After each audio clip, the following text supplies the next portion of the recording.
जय जय राम कृष्ण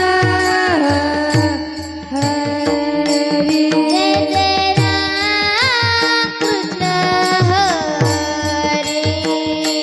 जय जय राम कृष्ण हरी। जय जय राम कृष्ण हरी। जय जय राम कृष्ण हरी। जय जय राम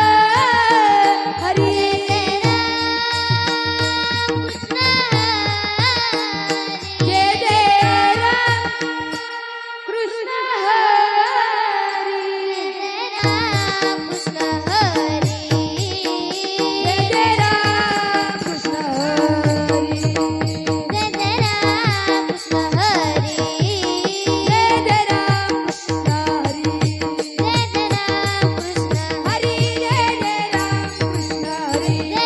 राम कृष्ण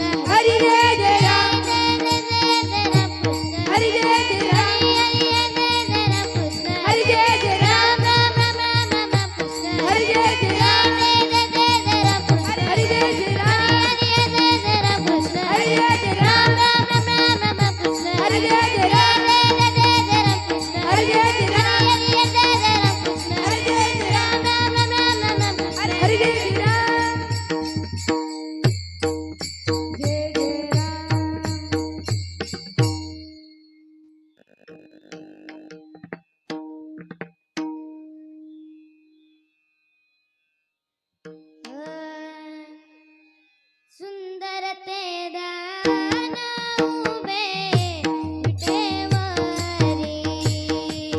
सुंदर ते दान उभे विटेवरी। सुंदर ते दान उभे विटेवरी। सुंदर ते दान उभे विटेवरी। सुंदर ते दान उभे विटेवरी।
तुझ्यावर गळा घाते पितांबर आवडे निरंतर तेची दान आवडे निरंतर तेची दान तुझ्यावर गळा घाते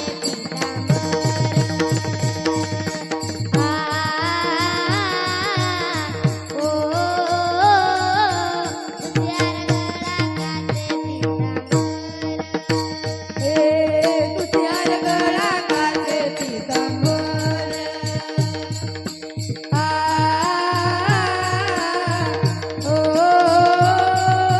तुझ्यावर गळा घाते पितांबर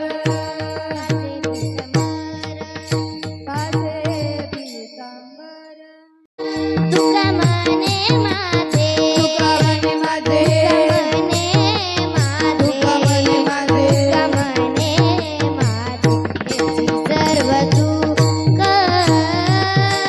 तुका म्हणे माझे तुका म्हणे माझे तुका म्हणे माझे हेची सर्व सुख तुका म्हणे माझे तुका म्हणे माझे तुका म्हणे माझे हेची सर्व सुख तुका मने माझे तुका मने माझे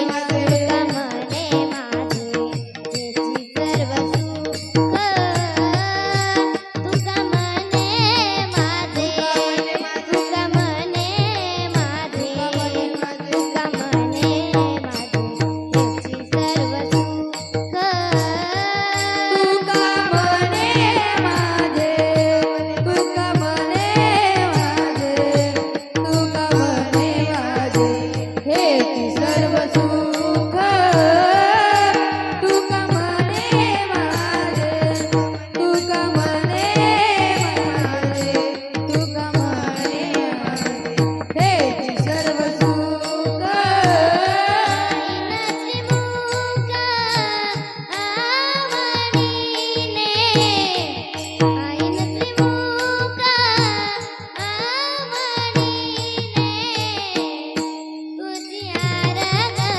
तुझ्यावर गळा तुझी आरगळा तुझ्यावर गळा तुझी आरगळा माझे पितांबर तुझी आरगळा तुझी आरगळा तुझी आरगळा माझे पितांबर तुळसी हार गळा तुझी हार गळा तुझी हार गळा कासे पितांबर तुळसी हार गळा तुळसी हार गळा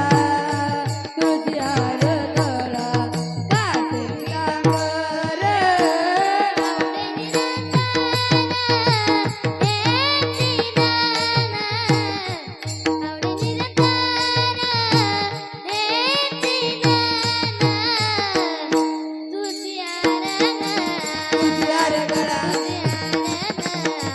हार गळा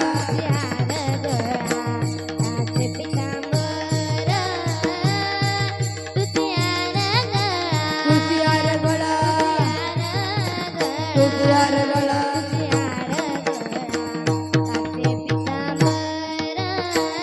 आवडे निरंतर हेची ध्यान आवडे निरंतर हेची ध्यान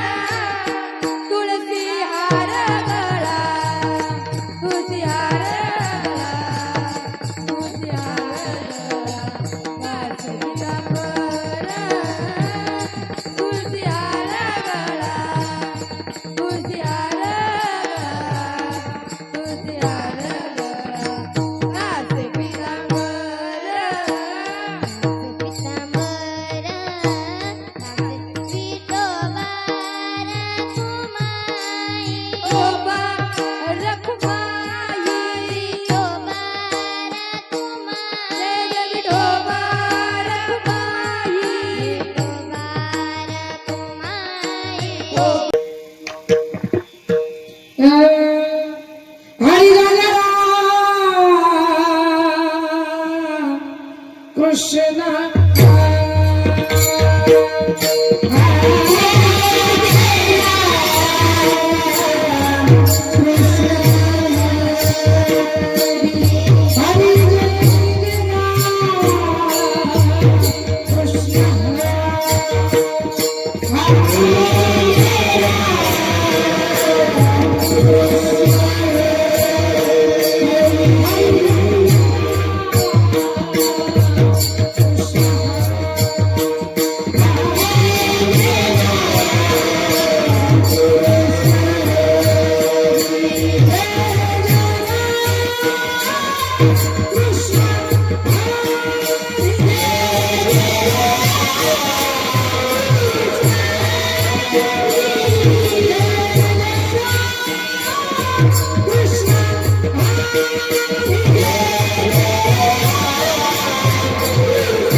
हॅलो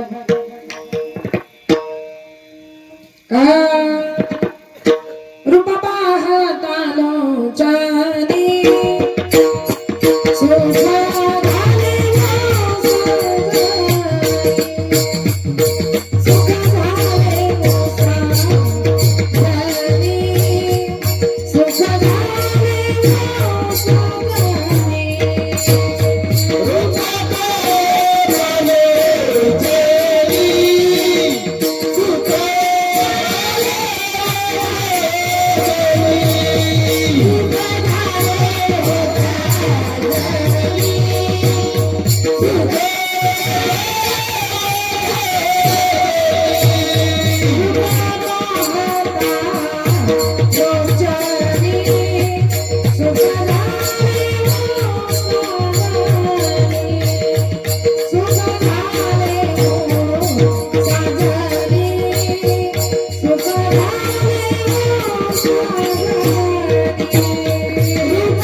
उपजला प्राणी नरहि संसार उपजला प्राणी नरहि संसार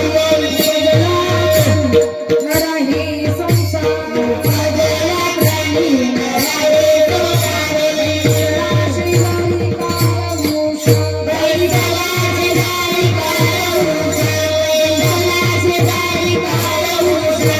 उपजला प्राणी नरहि संसार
श्रीहरी कालभूष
पकवाट काय पकवाट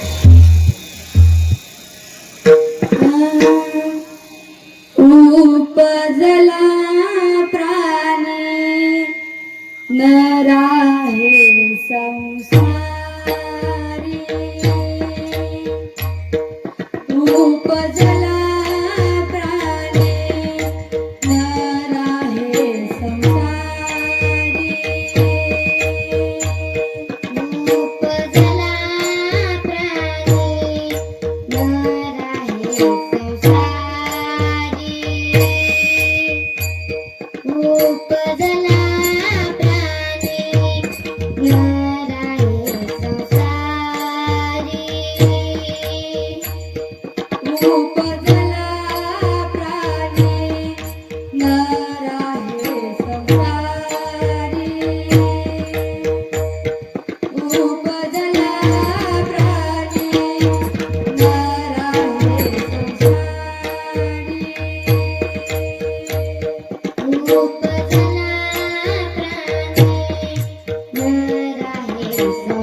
विठ्ठल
उपजला प्राणी नराही संसारी उपजला प्राणी नराही संसारी बैसला शेजारी काळ उषा पाहतो उंदीर घेऊन जाय भोका ऐसा काळ लोकाने तासे कार्तिकाचे घरी अजा पुत्र पाहे कसा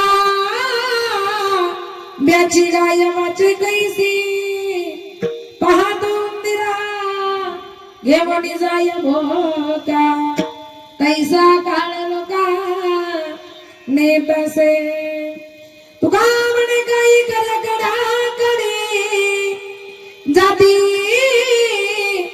ऐसी गडी पुन्हा नाही पाहतो उंदिरा घेऊन जाय भोका कैसा काळ लोका नेत असे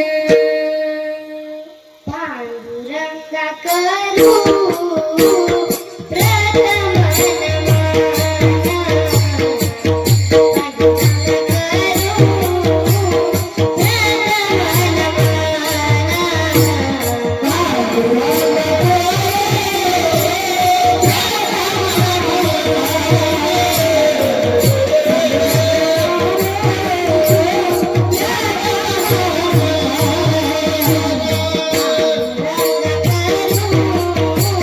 प्रथम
त्यांच्या कृपालाने कधीचा विस्तार बाबाजी संगुरुदास तुझा महायोग पीठे तटे भीमरथ्यम वरम पुंडरीकाय रथमुनिंद्रय समागत्यं तिष्ठन्तमनन्द कन्दं परब्रह्मलिङ्गं भजे पाण्डुरङ्गं तडिद्वाससं नीलविगावभासं रमामन्दिरं सुन्दरं चित्प्रकाशं वर्मट्विष्टिकाया समन्यस्तपादं परब्रह्मलिङ्गं भजे पाण्डुरङ्गं कर्पूरगौरं करुणावतारं संसारसारं भुजगेन्द्रहारं सदा वसन्तं हृदयारविन्दे भवं भवामि सहितं नमामि।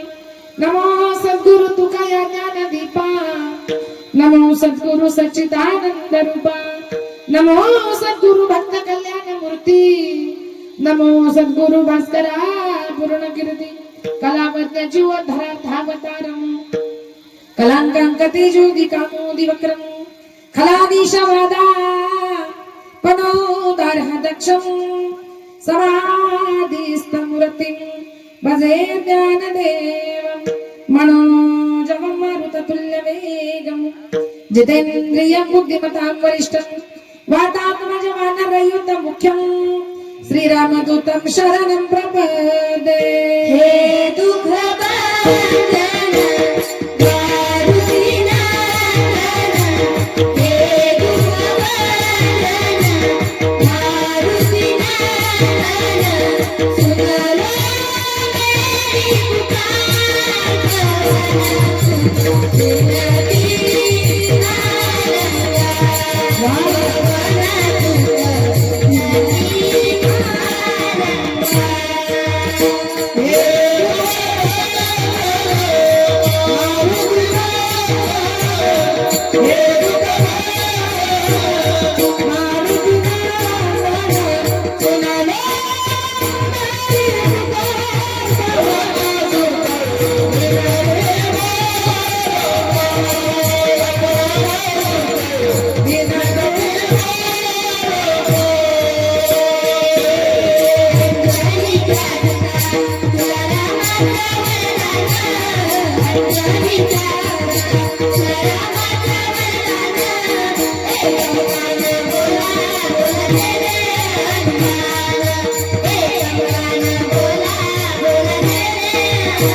अंजनीच्या सुता तुला रामाचा वरदान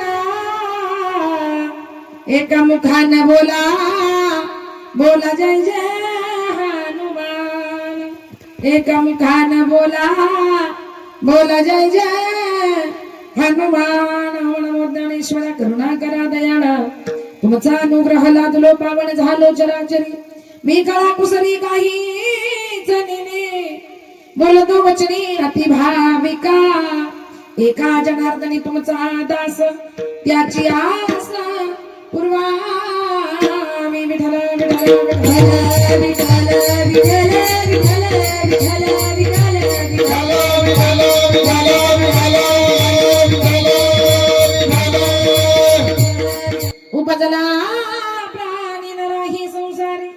बैसला शेजारी काळ उषा पाहतो मंदिर घेऊन जाय बोका तैसा काळ लोकाने तसे.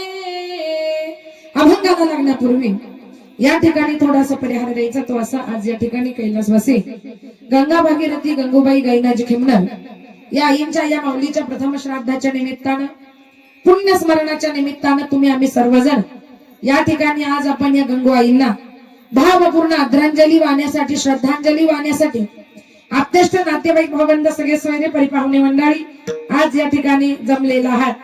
त्यांचा जो या ठिकाणी कुटुंब परिवार आहे त्यांचे मुलं आहेत केरू गैनाजी खेमनर, हरिभाऊ गैनाजी खेमनर, सोपान गैनाजी खेमनर, उमेश गैनाजी खेमनर हे मुलं आहेत. पुतणे आहेत सकाराम तानाजी खेमनर, संजय तानाजी खेमनर, शिवाजी तानाजी खेमनर, गोविंद आईलू खेमनर, दीर आहेत आईलू भिकाजी खेमनर, ननंद आहे गंगा भागीरथी मंजाबाई, दामोदर बिडगर, सौ भामाबाई यमाजी रुपणर या ठिकाणी ननंद आहे, सौ भीमाबाई तुकाराम बिडगर या ठिकाणी पुतणे आहे. आता खूप मोठा कुटुंब परिवार आहे. पुतणे आहेत दीर आहेत आहे की नाही. भरपूर नावं नातू आहेत नाती आहेत खूप नावं या ठिकाणी आहेत आहे की नाही. पण खऱ्या अर्थानं एवढा मोठा असलेला हा गंगू आईंचा या ठिकाणी कुटुंब परिवार आणि त्यांच्या या जाण्यानं या खेमनर परिवारावर जो काही या ठिकाणी दुःखाचा डोंगर कोसळलेला आहे, जो काही दुःखाचा आघात या ठिकाणी कोसळलेला आहे, या कुटुंबाला या परिवाराला माझ्या भगवान भोलेनाथानं आई जगदंबेनं बाळू मामानी दुःखातून सावरण्याची या ठिकाणी शक्ती द्यावी ही प्रार्थना या ठिकाणी आपल्याला भगवंताच्या चरणी करायची आहे.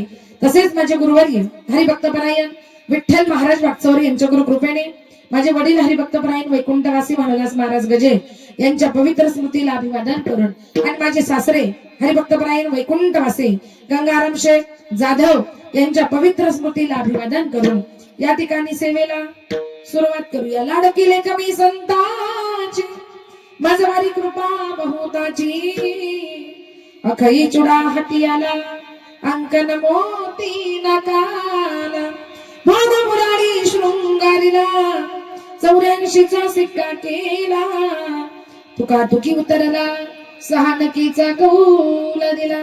आणि म्हणून सगळ्या संतांची लाडाचे लेक असल्यामुळे आज या ठिकाणी सेवा सांगण्यासाठी या ठिकाणी या गादीवर उभी आहे. विठाल विठाल विठाल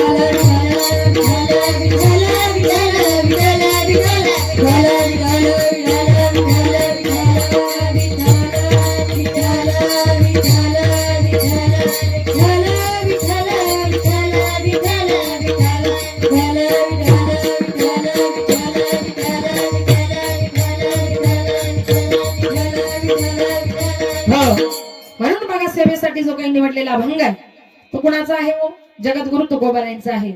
ज्यांचा अभंग सेवेसाठी निवडला ते म्हणजे जगद्गुरु तुकोबाराया संत सम्राट वैराग्याचे मूर्तिमंत पुतळे वारकरी संप्रदायाचे कळस सुंदर असा तुकोबारायांचा 4 चरणाचा अभंग आज या सेवेसाठी निवडलेला आहे.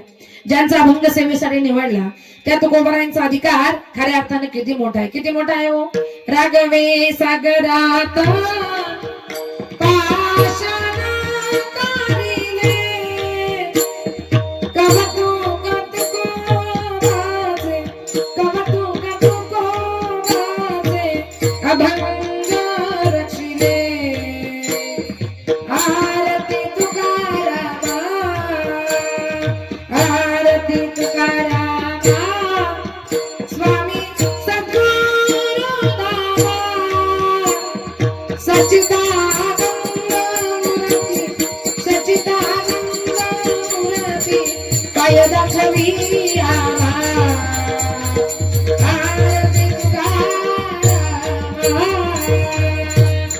एवढा मोठा अधिकार माझ्या तुकोबारायांचा. रागवे सागरात पाषाण तारिले कव तू गोबाचे अभंग रक्षिले.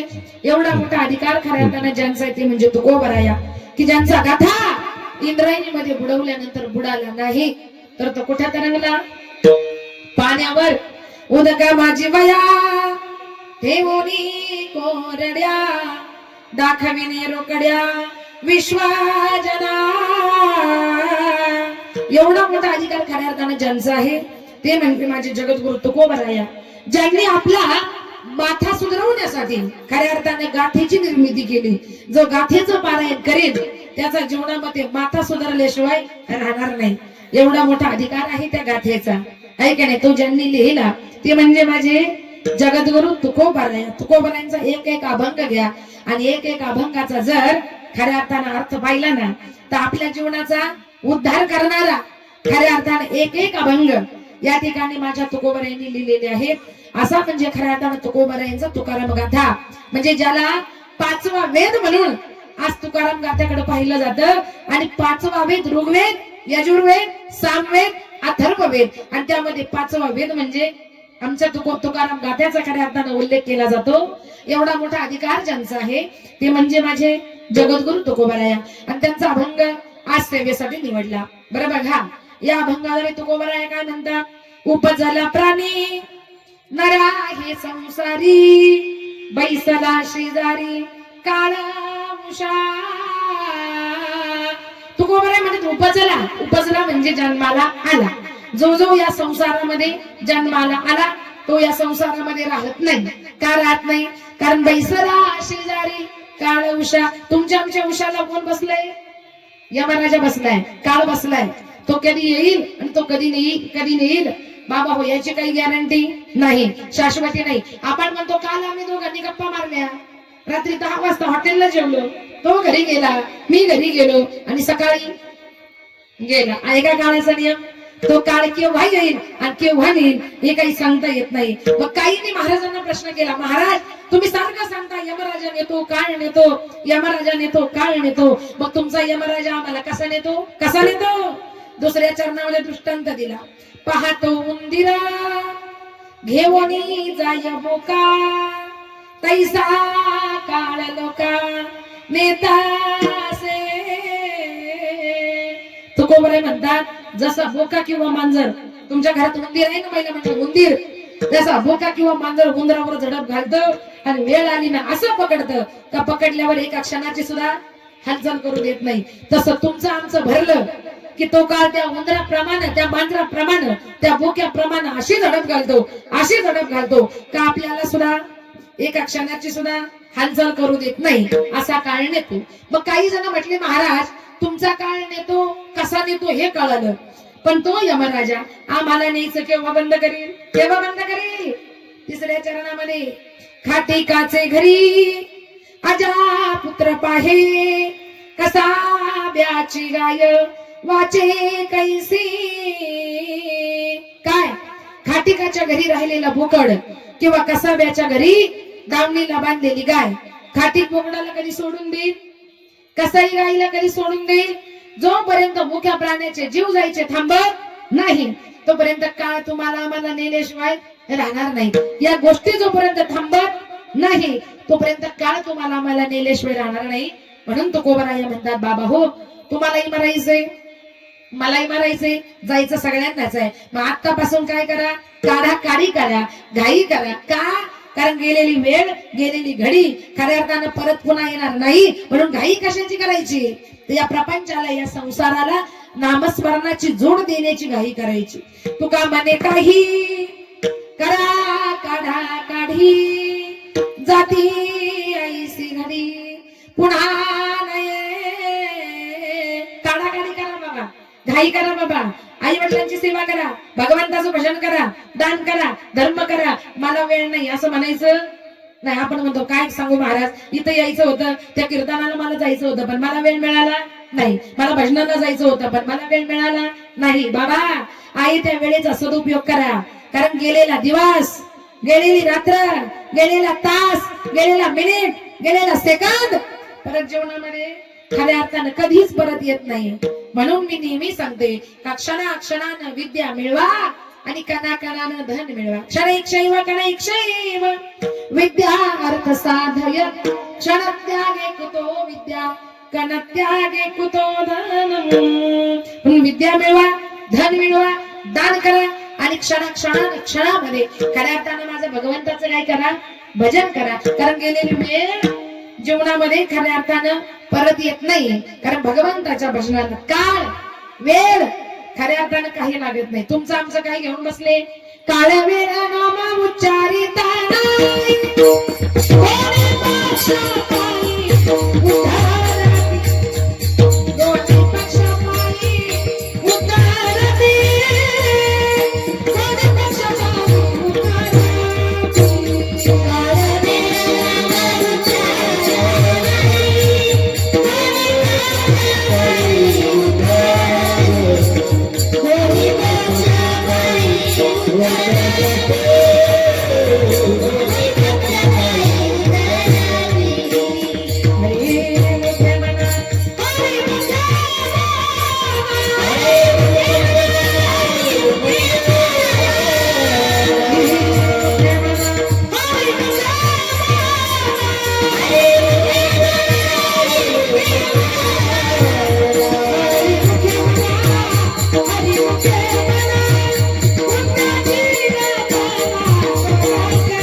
नारायण नाम उच्चारिता नाही दोन्ही पक्ष पायी उद्धरती. तुमचं आमचं काय? अरे पशु पक्ष्यांचा सुद्धा खऱ्या अर्थानं उद्धार होतो. तर आपलं काय घेऊन बसले? म्हणून गेलेला वेळ, गेलेला तास, गेलेला मिनिट, गेलेला सेकंद खऱ्या अर्थानं कधीच परत येणार नाही. म्हणून प्रत्येक क्षणाचा खऱ्या अर्थानं आपण जीवनामध्ये काय केला पाहिजे? उपयोग केला पाहिजे. आज या वेळेचा या कुटुंबाने उपयोग केला का? कारण आज या वेळेमध्ये बरोबर आईंना जाऊन 1 वर्ष पूर्ण झालं आणि 1 वर्ष पूर्ण झाल्यानंतर प्रथम पुण्यस्मरण खऱ्या अर्थानं या कुटुंबाने या गंगू आईंचं या ठिकाणी केलं की नाही? तुम्हाला बोलावलं, मला बोलावलं. शिवाय या वेळेमध्ये, या काळामध्ये आज तुम्हाला भगवंताचं भजन, चिंतन, नामस्मरण सगळ्या गोष्टी इथं काही ऐकायला मिळणार.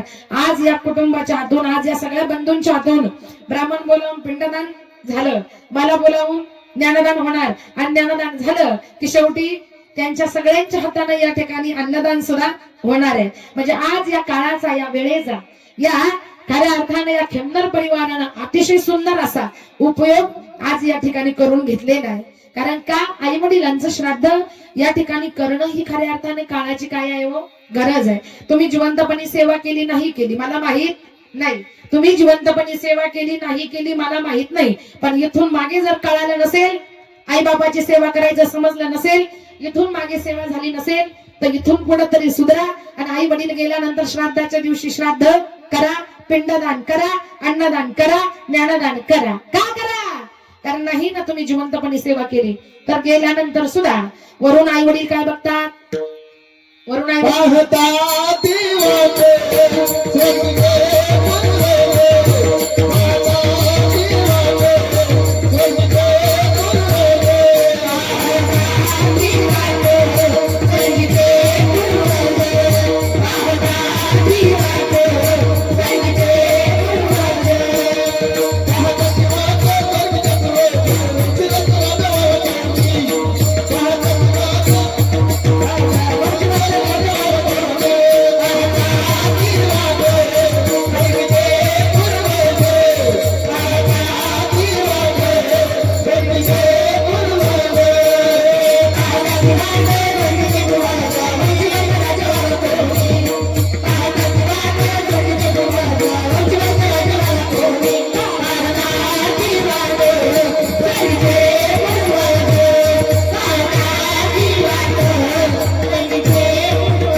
श्राद्ध. मग काही लोक म्हणतील काय जिवंतपणे सेवा नाही, गेल्यावर एवढा मोठा थाट, कुणाला काही बोलायचं ते बोलू द्या. पण नाही तुम्हाला जिवंतपणे किंमत कळाली, नाही तुम्ही जिवंतपणे त्यांची सेवा केली, तर गेल्यावर का होईना श्राद्ध करा, पिंडदान करा, अन्नदान करा, ज्ञानदान करा. का? कारण ती व्यक्ती गेल्यानंतर 10 दिवस आत्मा घरात असतो. कुठे असतो? गेल्यावर 10 दिवस आत्मा घरातच असतो.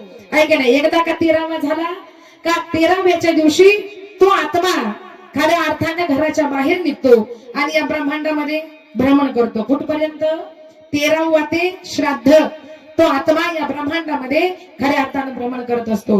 आणि 13वा ते श्राद्ध या ब्रह्मांडामध्ये भ्रमण केलं आणि श्राद्धाच्या दिवशी तुम्ही पिंडदान केलं, अन्नदान केलं, ज्ञानदान केलं की तो आत्मा काय होतो? तृप्त होतो.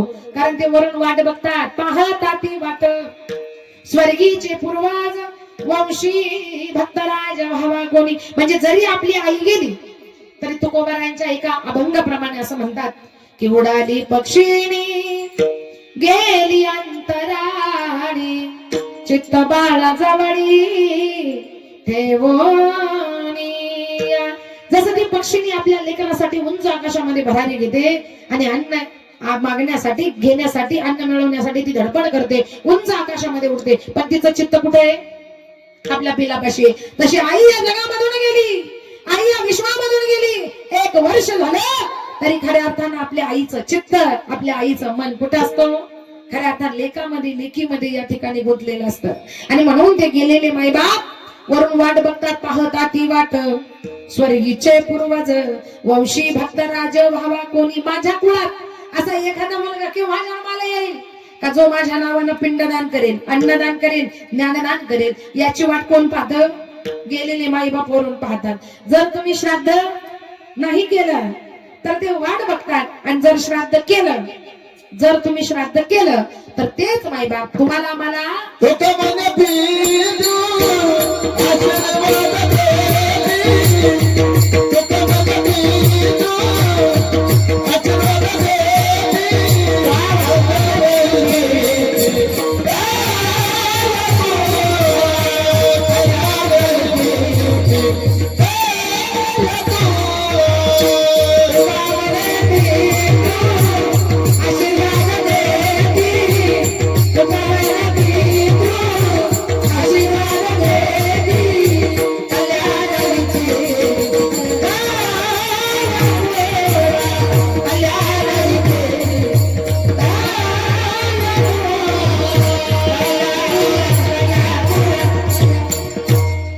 जर श्राद्ध केलं तर तुका म्हणे पितृ आशीर्वाद देती. तुम्ही तुमच्या आई वडिलांचं श्राद्ध केलं ना तर गेलेले माई बाप तुम्हाला आशीर्वाद देणार. कल्याण इच्छिती तया कुळा, सगळ्या माझ्या लेकराच्या कुळाचं मुलाचं कल्याण व्हावं म्हणून काही काही लोक श्राद्ध करत नाही. मग म्हणतात आमच्याकडे पैसा आहे, धन आहे, पण सुख नाही, समाधान नाही, शांती नाही. तुमच्याकडे काहीच नाही, कारण तुम्ही तुमच्या आई वडिलांचं काही केलं नाही. पण तुम्ही जर श्राद्धाच्या दिवशी पिंडदान केलं, अन्नदान केलं, ज्ञानदान केलं तर तेच गेलेले माईबाप, तुमचे गेलेले पितर तुम्हाला आशीर्वाद देणार. का आमच्या मुलाचं काय होऊ दे बाबा, अख्ख्या कुळाचं खऱ्या अर्थाने काय होऊ दे, कल्याण होऊ दे. आणि एकदा का आपल्या आई बापाचा आशीर्वाद आपल्याला मिळाला की या जगामध्ये, या विश्वामध्ये आपल्याला कुणाची सुद्धा खऱ्या अर्थाने भीती राहत नाही. ही ताकद आई बापाच्या आशीर्वादामध्ये आहे. पण तो केव्हा मिळतो की श्राद्ध केल्याच्या नंतर वर गेलेल्या आई बापांचा आशीर्वाद मिळतो. म्हणून तुका म्हणे पितृ तुकोबारांचं प्रमाणे आशीर्वाद देती कल्याण इच्छिती तया कुळा, आपलं कल्याण होऊ दे ही इच्छा ती व्यक्त करतात. आणि तिथून पुढे आपल्या प्रपंचाची, आपल्या संसाराची भरभराट झाल्याशिवाय राहत नाही. आपले लेकर, आपले मुलं, आपल्या मुली चांगल्या वळणाला लागल्याशिवाय खऱ्या अर्थानं राहत नाही. आणि त्यांच्या मनामध्ये कधी वाईट विचार सुद्धा येणार नाही. पण त्यासाठी या गोष्टी कराव्या लागतील. म्हणून आज या कुटुंबाने काय केलंय, श्राद्ध केले. कुणासाठी केले, गंगूआईंसाठी केले. कारण या कुटुंबातली एक आई गेली, या कुटुंबातली एक माऊली गेली. जगी माऊली सारखे कोण आहे, जे जन्म जन्मांतरीचे ऋण आहे. असे ऋण आहे ज्यास व्याज नाही, असे ऋण आहे ज्यास व्याज नाही. आई बिन माया विश्वात नाही. आई म्हणजे काय, अरे हजारो गुन्ह्यांना माफ करणारं एक न्यायालय, ज्याचं नाव म्हणजे आईचं हृदय, जिचं नाव म्हणजे खऱ्या अर्थानं आईचं हृदय. सगळ्या गुन्ह्यांना जिथं आपल्या माफी मिळते तिचं नाव म्हणजे खऱ्या अर्थानं कुटुंबामध्ये असलेली माय.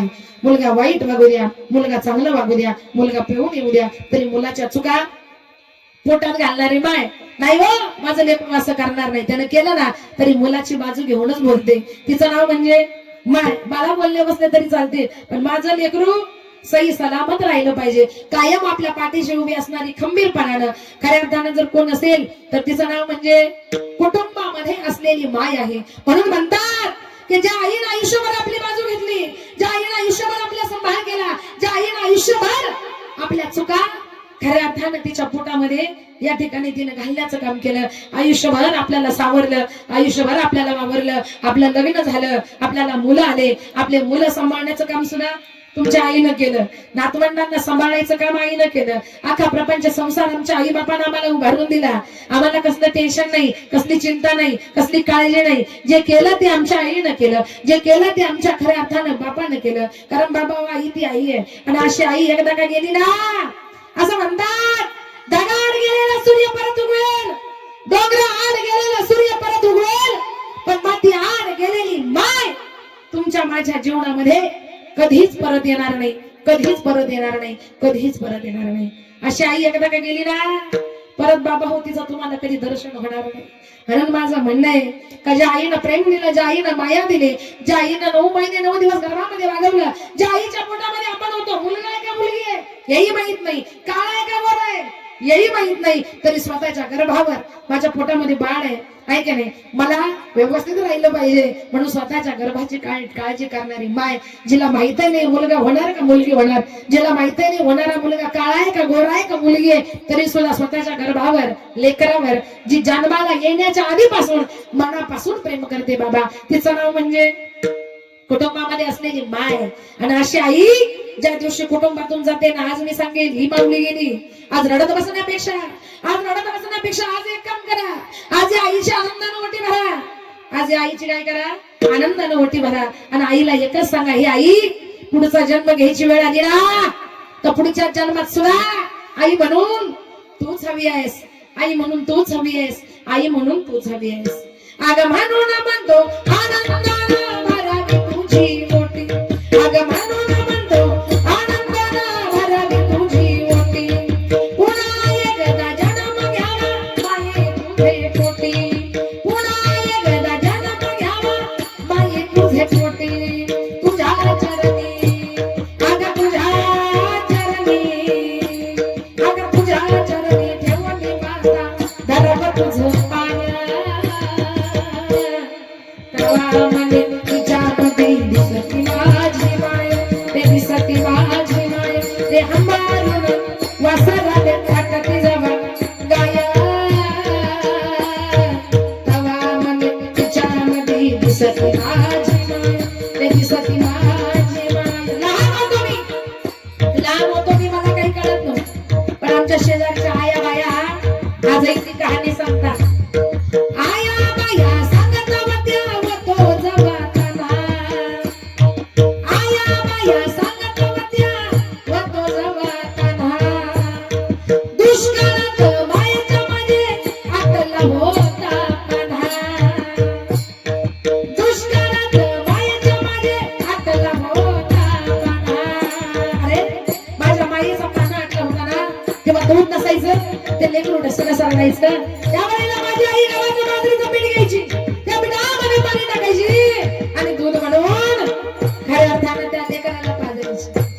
अरे पिठा मंदी, अरे पिठा मंदी, अरे पिठा मंदी पाणी टाकून मले पाजतो जाय,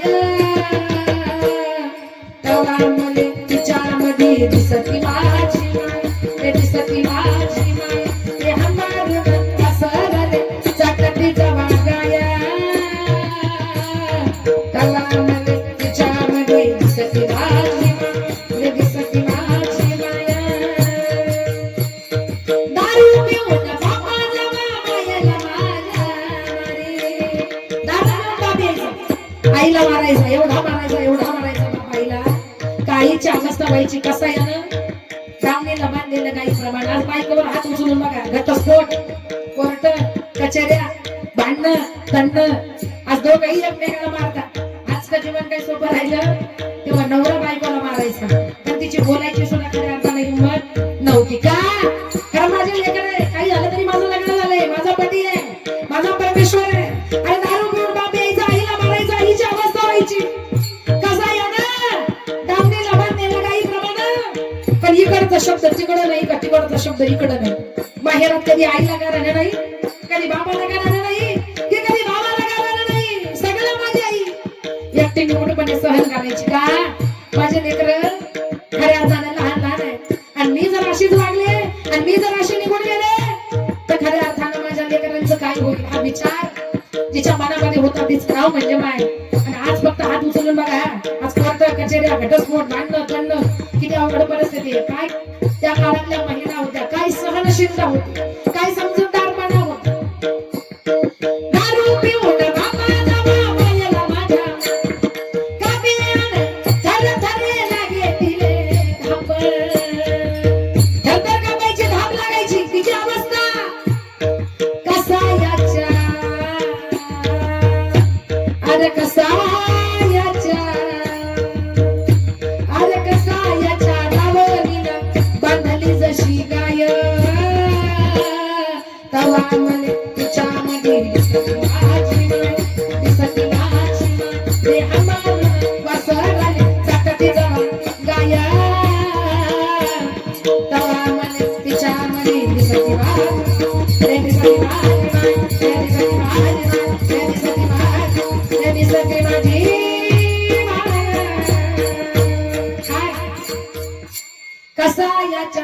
दावणीला. कशी कशी कसायाच्या दावणीला गाय बांधतात ना, तशी खऱ्या अर्थानं माझ्या आईची अवस्था व्हायची.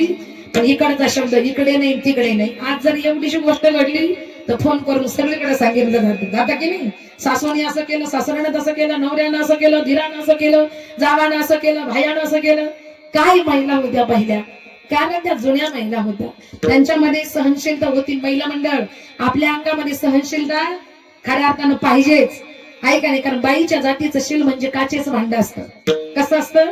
हे काचेचं भांड आहे आणि त्याला फोडायला अनेक गुंड तपलेलेच असतात. शिल असतं हे काचेचं भांड, त्याला फोडाया टपतात गुंड. पती परमेश्वरी नांदतो संसारी, थोर प्रेमाची खावोनी भाकरी. जरा जपून वागाव सासरी, जरा जपून वागाव सासरी, जरा जपून वागाव सासरी.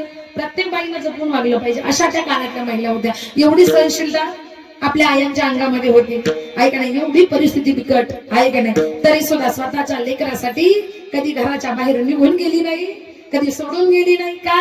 माझे पती आहे, माझे मुलं आहे, माझ्या लेकी आहे, मला राहावं लागेल, मला जगावं लागेल, काय की नाही? मला माझ्या लेकरांना सांभाळावं लागेल. अशा त्या काळातल्या खऱ्या अर्थानं मावल्या होत्या महिला मंडळ. एवढी कष्ट करणारी माय ज्या वेळेला हे जग सोडून जाते, हे विश्व सोडून जाते, ते कुटुंब सोडून जाते, तो परिवार सुद्धा सोडून जाते ना, त्यावेळेला ढसा रडल्याशिवाय पर्याय नाही. मुलं रडतात, मुली रडतात का? आईचे कष्ट आठवतात, आईचं पाठीमागचं दुःख आठवतात, वडिलांचे कष्ट आठवतात, आईचे कष्ट आठवतात. आमच्या आईने आमच्यासाठी काय केलं, आणि आता आमच्या आईचे खायचे प्यायचे दिवस आले होते, सुखाचे दिवस आले होते. सुखाचे दिवस पाहण्यासाठी आमची माई या जगामध्ये राहिली नाही, तेव्हा त्या मुलींच्या डोळ्यामध्ये पाणी येतं. आणि मग कोणत्याही स्त्रीकडे पाहिलं ना तरी जीवनामध्ये आठवते ती आई. अनेक स्त्रिया जगात आहे, मावशी आहे, आत्या आहे, काका आहे, मामा आहे, दादा आहे, अनेक स्त्रिया आहेत. पण माझ्या आईची सर कुणाला बाकी येणार नाही, ऐक नाही. मग ढसा रडावं लागतं. कधी? आई गेल्यावर. आई आई करीते आई कोणीच होईना, आई आई करीते आई कोणीच होईना. माझ्या आईची गसर शेजनारीला येईना, माझ्या आईची गसर शेजनारीला येईना. आई आई करीते आई साखरेचा खरा, तोंडात घालते गोड झाल्या दात दाड. आई आई करीते आई सुखाचा सागर, तिच्या कर्तृत्वाचा वृषभ हारला तेरे दार. आणि मग रडावं लागतं. आई गेल्यावर एका कोपऱ्यात बसावं लागतं. आणि मग म्हणतात मुलं मुली, आई आई करीते आई कोणीच होईना, माझ्या आईची ग सर शेजेनारीला येईना, शेजेनारीला येईना. आपली आई गेल्यानंतर आपल्या आईची सर जीवनामध्ये कुठल्याच बाईला येत नाही. तिचं नाव म्हणजे जीवनामध्ये माय. मरायचं तुम्हाला आहे, मरायचं मला आहे. पण या प्रपंचाला, या संसाराला जोड द्यायची आई बापाच्या सेवेची. मरायचं तुम्हाला येईल, मरायचं मलाही आहे. पण या प्रपंचाला, या संसाराला जोड द्यायची कशाची? नामस्मरणाची. कारण कुणी भेटलं तरी तुमचं मरण चुकणार का? मरण चुकणार का? अहो यमराजे भेटले तरी मरण चुकत नाही. बाकीचं काय घेऊन बसले? यमराजा, जो यमराजा तुम्हाला आम्हाला नेतो ना, तो यमराजा भेटले तरी मरण चुकू शकत नाही. तुम्ही म्हणाल माणूस खरंय का? यमराजा भेटल्यावर पण मरण चुकत नाही? अहो चुकतच नाही. ऐका, 2 मिनिटांमध्ये सांगते. यमराजा भेटले तरी मरण चुकत नाही. एका अधिकारी ब्राह्मणाची यमाशी गाठ पडली. कुणाशी? लक्ष द्या, माझ्याकडे प्रश्न विचारते मी तुम्हाला. एका अधिकारी ब्राह्मणाची यमाशी गाठ पडली. यमाला कोण भेटलं? हा, ब्राह्मणाला कोण भेटला? यमराजा भेटले. आता ब्राह्मणाला यमराजा भेटले. ब्राह्मण बोलतो, बरं झालं यमराजा नाही मला भेटले. पृथ्वीवर काय सगळे स्वर्गातील भोग प्राप्त करण्याची ताकद माझ्या भाऊत आहे. मला काही नका, तुम्हाला द्यायचं असेल तर एकच सांगा, माझं मरण केव्हा आहे आणि माझं मरण चुकलं पाहिजे असं काहीतरी करा.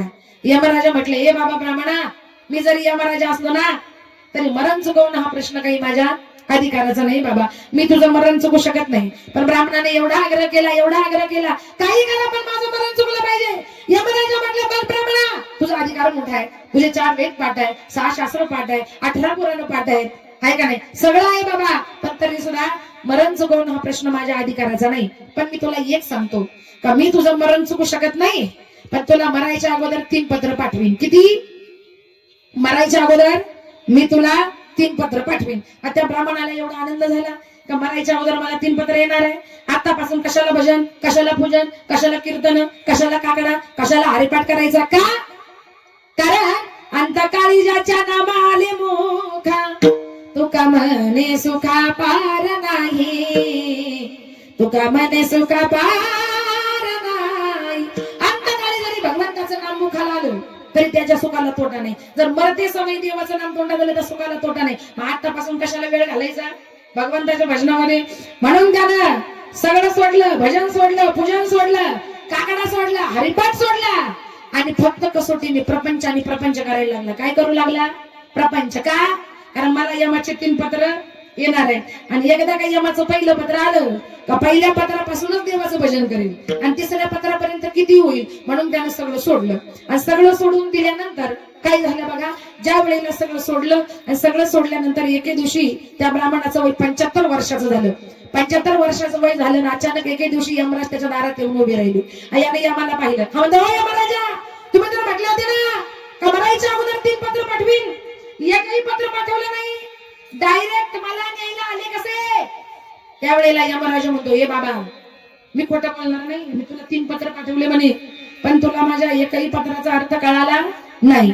त्यावेळेला ब्राह्मण म्हणतो, "ओ यमराजा, खोटं बोलू नका, एकही पत्र घेऊन पोस्टमन माझ्या दारात आला नाही, एकही पत्र मला मिळालं नाही. तुम्ही 3-3 पत्र म्हणता, काय खोटं बोलता? एकही पत्र मला आलं नाही." अरे एकही पत्र मिळाले नाही म्हणे? नाही.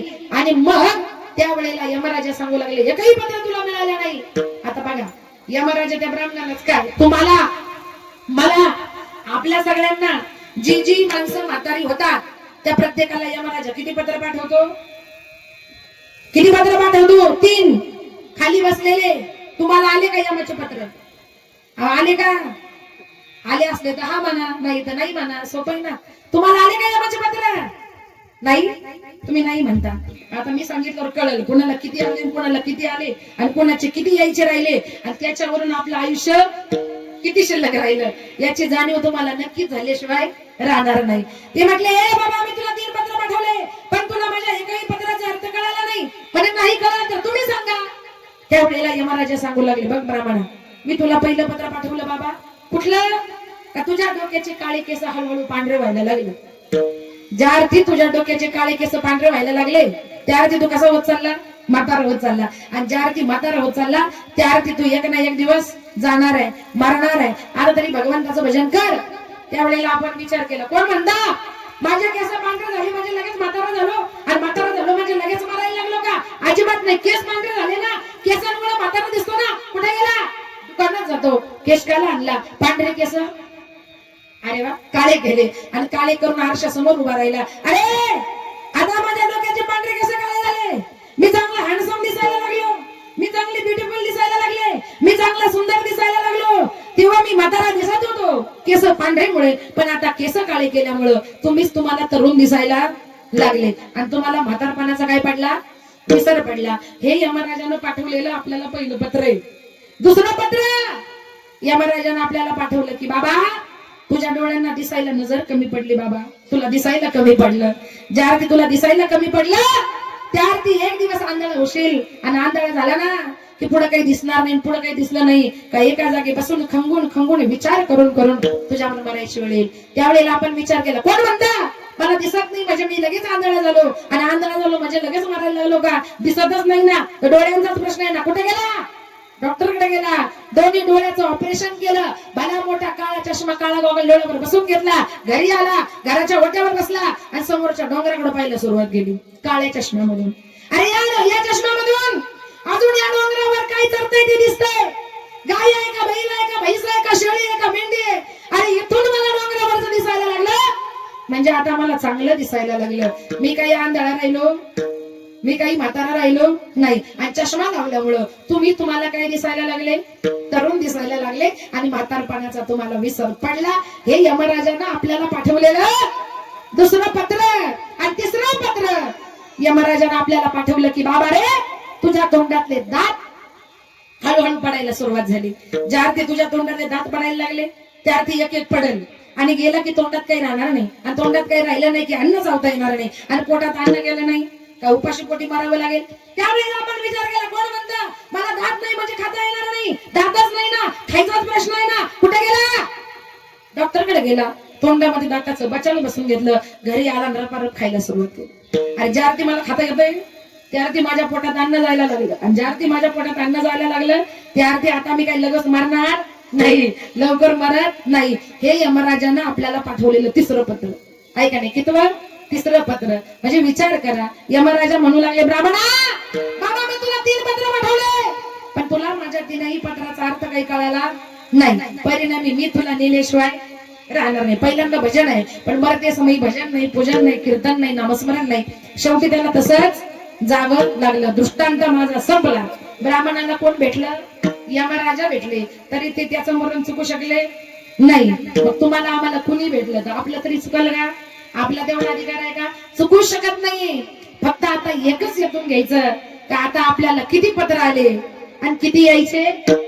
आता ज्यानं त्यानं ज्याचा त्याचा विचार करा, ज्यानं त्यानं ज्याचा त्याचा विचार करा का आता आपल्याला किती पत्र आले आणि किती यायचे राहिले आणि आपलं आयुष्य किती शिल्लक राहिलं आणि आता आपण या वेळेमध्ये खऱ्या अर्थाने काय केलं पाहिजे बाबा. कारण जो जो जन्माला आला तो या संसारामध्ये राहत नाही. अगदी यमराजा भेटले तरी हेच महाराज अभंगाच्या उपजला प्राणी मला हे संसारी, उपजला प्राणी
कोणी भेटलं तरी मरण चुकू शकत नाही. कारण उपजला प्राणी तो या संसारामध्ये राहतच नाही. नर हे संसारी कारण बैसला शेजारी काळ उषा. तुमच्या आमच्या उषाला तो यमराजा बसलाय, काळ बसलाय. जसं ब्राह्मणाला यमराजा भेटले तरी त्याचं मरण चुकू शकले नाही. तुम्ही फक्त तुमचा विचार करा आणि ज्याने त्याने ज्याची त्याची काय करा आपुली आपण करा सोडवन संसार बंधन तोडा वेगी. आता किती यायचे राहिले किती आले याचा विचार करा आणि हे समजून पुढचं जीवन जगा का आता आपण जीवनामध्ये जन्माला येऊन या प्रपंचाला या संसाराला आई बापाच्या सेवेची जोड दिली पाहिजे नामस्मरणाची जोड दिली पाहिजे नाहीतर जो जो जन्माला आला त्याला मरायचंच आहे ज्ञानेश्वरीमध्ये ओवी आहे उपजेते नाशे नाशले ते पुनरपी दिसे ए घटिका यंत्र जैसे परिभ्रमेना गीतेमध्ये सुद्धा श्लोक आहे जातस्यहि द्रोहा मृत्यू द्रोहा जन्म मृत्युस्य च तस्मात् परिहर्यर्थे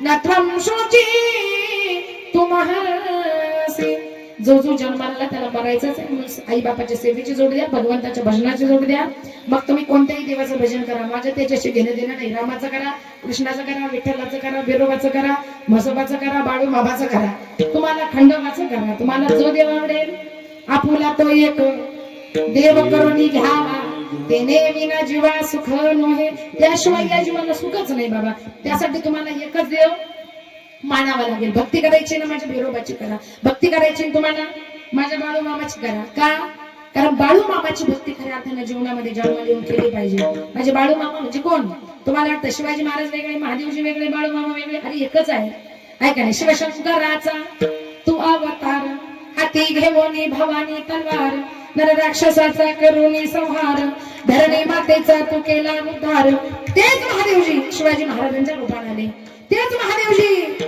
खऱ्या अर्थाने जेजुरीमध्ये खंडोबाच्या रूपाने आले आणि तेच महादेवजी परत एकदा आपल्या भक्ताचा उद्धार करण्यासाठी कुणाच्या रूपामध्ये आले बाळू मामाच्या बाळू मामा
कुणाचा अवतार आहे रुद्राचा अवतार थोरयो राहतो पुरा रुद्र म्हणजे कोण तुकोबरे म्हणतात तुका म्हणे रुद्रा अंजनीची कुमारा तेच हनुमानजी सुद्धा महादेवच आहे देव एकच आहे पण अवतार आनंदावतार घेसी भक्ता करणे कनवाळू कृपाळू दिला लागे उद्धराने म्हणून भक्ती करायची माझ्या बाळू मामाची बाळू मामा म्हणतात ना बाळू मामाचे करा खंडोबा आवडतात खंडोबाचे करा देवी आवडते देवीचे करा माझा पांडुरंग आवडतो विठ्ठलाची भक्ती करा बाळू मामाही तोच विठ्ठलही तोच महादेव हरी हरा भेद नाही नका करुवाद एक एकाचे हृदय गोडी साखरीच्या ठाई म्हणून आजही तुम्हाला बाळू मामा आवडतात आदमापूरला जा बाळू मामाला भेटा त्यांचे काय करावं भक्ती करा कारण माझ्या बाळू मामाने फार कष्ट केले आता आपल्याला घर झाले दार झाले सगळं झाले त्या काळात माझ्या बाळू मामाला काय होतं हा या गावातून त्या गावात त्या गावातून त्या गावात त्या गावातून त्या गावात रोज भटकंती होती रोज एवढा सगळा प्रपंचाचा भार डोक्यावर घेऊन खऱ्या अर्थानं माझे बाळू मामा फिरायचे अख्ख्या जगाचा उद्धार केला कुणाचा आजार कुणाची रोगराई कुणाचं दुःख कुणाचं दैन्य कुणाची चिंता सगळं मिटवण्याचं काम खऱ्या अर्थानं माझ्या बाळू मामाने केलं आता आपल्याला घर झाले दार झाले आपण एका जागी काही का होईना स्थिर झालो पण त्या काळात माझे बाळू मामा आज इथं तर उद्या तिथं प्रपंचाचं भार पाठीवर बाळू मामाची मेहनत, बाळू मामाची मेहनत, बाळू मामाची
म्हणून सांगते चांगले जीवन जगा, भक्ती करायची ना माझ्या बाळू मामाची करा. तसं पांडुरंग वाट पाहतात, आषाढी कार्तिकी विसरू नका माझं सांगत तसे गुज पांडुरंग, तसे बाळू मामा सुद्धा वाट पाहतात का माझं भक्त मला भेटायला केव्हा येईल. ज्या दिवशी तुम्ही त्यांच्या पायावर डोकं ठेवाल कोणत्याही देवाचं भजन करा. नमस्कार एका देवालाच खऱ्या अर्थानं जाऊन पोहोचतो, पण या प्रपंचाला संसाराला नामस्मरणाची काय द्या, नक्कीच खऱ्या अर्थानं जोड द्या. नाही तर मग तुम्हालाही मरायचंय मलाही मरायचंय. मग यमराजा कसा नेतो? तुमच्या घरात उंदीर आहे का? उंदीर महिला मंडळ उंदर आहेत का? आहे का नाही? हा, मग तुमच्या घरात उंदीर आहे, तुमच्या घरात मांजर आहे, तुमच्या घरात बोका आहे. मांजराने किंवा बोक्यानं जर उंदराला पाहिलं तर कसा पकडतो? का पकडल्यावर म्हणतो उंदीर मामा, ओ उंदीर मामा आजच्या दिवस घरी चला, मी तुमचा हार घालून सत्कार करतो. म्हणतात का? तुमच्या इकडचे बोके उंदराला म्हणतात का? मांजर उंदराला म्हणतात का? म्हणत नाही. एकदा का बोक्यानं उंदरानं, एकदा का बोक्यानं मांजरानं जर उंदराला पाहिला ना तर असं पकडतो, पकडल्यावर एका क्षणाची सुद्धा हालचाल करू देत नाही. तसंच तुमचं माझं भरलं ना, तो यमराजा त्या बोक्याप्रमाणे त्या मांजराप्रमाणे टपून बसतो. आणि एकदा का असा टपून बसतो की एकदा का पाहिलं की एका क्षणाची सुद्धा झडप घालतो आणि एका क्षणाची सुद्धा हालचाल करू देत नाही. पाहतो उंदीर घेऊन जाय बोका,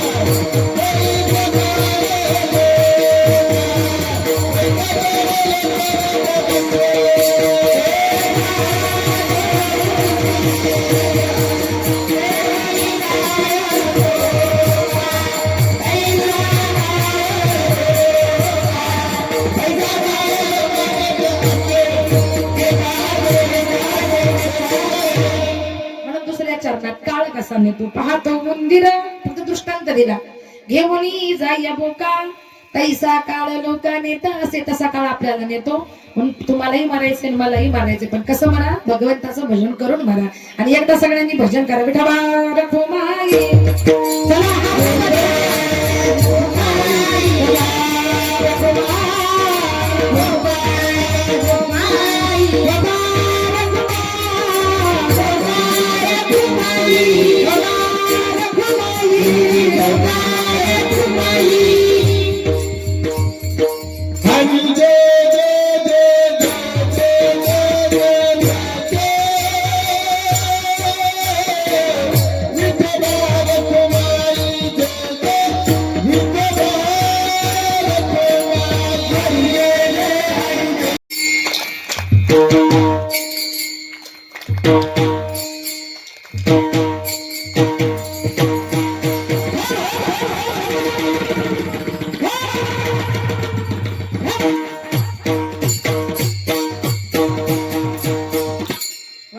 लेकरांसाठी टाळी वाजवा हे मला सांगायची गरज नाही पडायला पाहिजे तुम्ही मनानं वाजवायला पाहिजे का माहिती का कारण छोट्या छोट्या मुले गोड पावले खेळतात गोड टाळ वाजवतात इकडे गोड गायन करतात आपल्या लेकींचं कौतुक कुणी केलं पाहिजे आपणच केलं पाहिजे की तुम्हीच केलं पाहिजे पण वाजवली नाही मला सांगावं लागलं वाजवा आहे का नाही आपल्या मुलींचं कौतुक आपण केलं पाहिजे गोड छोट्या छोट्या मुली आई वडील सोडून येतात राहतात माझ्या संस्थेमध्ये माझ्याजवळ राहून खऱ्या अर्थाने या मुली शिकतात याही वर्षी माझ्याकडे 60 मुली राहिला आहेत शिकायला आहेत याही वर्षी 60 आहेत कार्यक्रमाला जेवढे पाहिजे तेवढे खऱ्या अर्थानं आपण इथं हजर केलेले आहेत कारण मुलगी शिकली तर या देशाची खऱ्या अर्थानं प्रगती झाली असं म्हणतात घरात गृहमंत्री सुद्धा आमचं महिला मंडळ आहे मग घरातला गृहमंत्री महिला मंडळ असेल तो कसा पाहिजे हुशार पाहिजे संस्कारी पाहिजे शिकलेला पाहिजे कारण शिकलेली आई घरादाराला पुढे नाही असं म्हणतात म्हणून खऱ्या अर्थानं आमचा संकल्प आहे मुलींची संस्था काढण्याचा हेतू एकच आहे का मुलगी शिकली पाहिजे प्रगती नाही तर मग मुलगी सांभाळणं सोपं नाही आई बापाच्या डोळ्यासमोरून घरातून मुलगी निघून जाते आई बापाला पत्ता लागत नाही पोरी सांभाळणं एवढं सोपं नाही मुलींची संस्था चालवणं एवढं सोपं नाही पण एवढी रिस्क असताना सुद्धा आम्ही ती चालवतो कारण आमचा हेतू एकच आहे आजची मुलगी शिकली तर उद्याची आई संस्कारी होईल आणि आई संस्कारी झाली तर सगळं कुटुंब संस्कारी होईल सगळा परिवार खऱ्या अर्थाने संस्कारी होईल ही खरी काळाची गरज आहे आणि हे लक्षात घेऊनच आम्ही ही संस्था चालवतोय म्हणून माझ्या मुली आल्या गोड गायन करत होत्या गोड पावल्या खऱ्या अर्थाने या ठिकाणी खेळत होत्या काय की नाही गोड टाळ वाजवतात कशामुळं कारण ही संस्कार देणं आज ही खरी काळाची काय आहे गरज आहे आध्यात्मिक संस्कार आपल्या प्रपंचाबरोबर आध्यात्मिक संस्कार सुद्धा जीवनामध्ये खऱ्या अर्थाने फार महत्वाचे आहेत आणि ते घडावेत म्हणून खऱ्या अर्थानं चाललेला हा अट्टहास आहे म्हणून एकच सांगेन या कुटुंबातल्या खऱ्या अर्थाने गंगूबाई या कुटुंबातून निघून गेल्या 1 वर्ष झालं आज ब्राह्मण बोलावून पिंडदान मला बोलावून ज्ञानदान आपल्या सगळ्यांना बोलावून अन्नदान असे पिंडदान अन्नदान ज्ञानदान श्राद्धाच्या दिवशी करावं लागतं पण या कुटुंबातली माई गेली महिला मंडळ आई म्हणून हाक मारण्याचा जो अधिकार आहे तो कुटुंबाचा तो परिवाराचा खऱ्या अर्थानं संपलेला आहे सोडून गेली आई आमालिकरांना आई आई आई हाक मारू मी कोणाला आई आमच्यासाठी कष्ट केले फार सोडून गेली आई सारा परिवार भाऊ बहिणी रडत बसती सांदी कोपर्याला आठवण येते आई याच गाडीला सोडून गेली आई आमालेकरांना आई आई आई हाका मारू मी कुणाला आई गेली आई म्हणून कुटुंबाचा परिवाराचा आई म्हणून हाक मारण्याचा जो अधिकार आहे तो संपला आणि या आईसाठी शेवट एकच करणार आई माझी मायेचा सागर तिला तिने जीवनात आई माझी मायेचा सागर तिला तिने जीवनात ताळपत्या उन्हात रखरखत्या रानात काही समाजासाठी तुझं कष्टाच्या गावात कधी मिळेल मुठभर घास कधी घडेल तिला उपवास ओल्या मातीत होऊन चालताना तुडविणे काटाचे भासाई माझी मायेचा सागर दिला तिने जीवनात नदीची चाल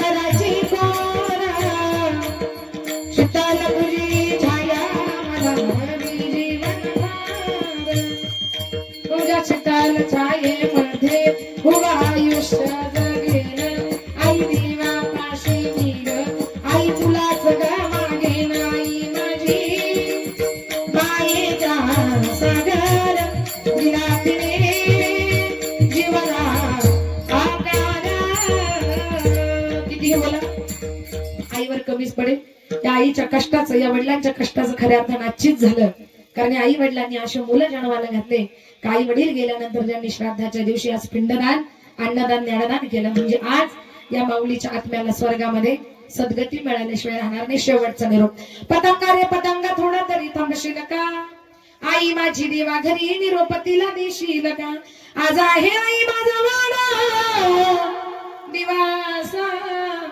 सोनियाचा घास मला कोण भरविल पतंगा रे पतंगा थोडा तरी थांबशील का आई माझी देवा घरी निरोप तिला देशील का तो हाताचा पाळणा केला नेत्राचा तो दीप दाविला सुखाचा तो दिवसा पाहण्या माया माझी हरपली पतंगा रे पतंगा थोडा तरी थांबशील का आई माझी देवा घरी निरोप तिला देशील का म्हणून सेवा आई वडिलांच्या घडा काढा खाडी करा म्हणजे घाई करा आणि या संसाराला कशाची जोड द्या नामस्मरणाची म्हणून तुकोबाराय काय म्हणतात शेवट पैरवी ठिकाणी आम्हाला घेऊन आले त्यांचे या ठिकाणी आभार आज जमलेले सगळे सामाजिक राजकीय धार्मिक शैक्षणिक वैद्यकीय क्षेत्रातील सगळीच मान्यवर मंडळी या खिमनार परिवाराच्या विनंतीला या सगळ्या बंधूंच्या विनंतीला तुम्ही सर्वजण मान देऊन आला सगळ्यांचे आभार या ठिकाणी कार्यक्रमासाठी आमचे गजानन महाराज रुपनर ते सुद्धा आज या ठिकाणी उपस्थित आहेत त्यांचे या ठिकाणी मनापासून आभार मानते सगळ्यांच्या परत एकदा मनापासून आभार जाताना माऊलीचं भजन एकदा हात वर करा म्हणजे संपले हा वाजवा एकदा टाळी जय हो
ज्यांना बोलायचंय ते या ठिकाणी आदरांजली अर्पण करतील तोपर्यंत सर्वांनी काही विनंती